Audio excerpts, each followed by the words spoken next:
Hey guys, this lesson I'm going to introduce you App Custom. This function can be used to perform action group by app. First of all, you need to install app in advance, then switch on the robotic arm. Download number 20 action group that we programmed in the previous lesson into the controller. Now open Bluetooth and GPS on your phone. Then open app and connect the Bluetooth. Click Remote Control and then click the Action Groups button.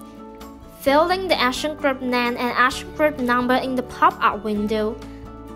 Please note that the action group name can be filled arbitrarily, but the action group number must be filled incorrectly. Otherwise, it cannot be realized. After adding, click the action group name to execute once.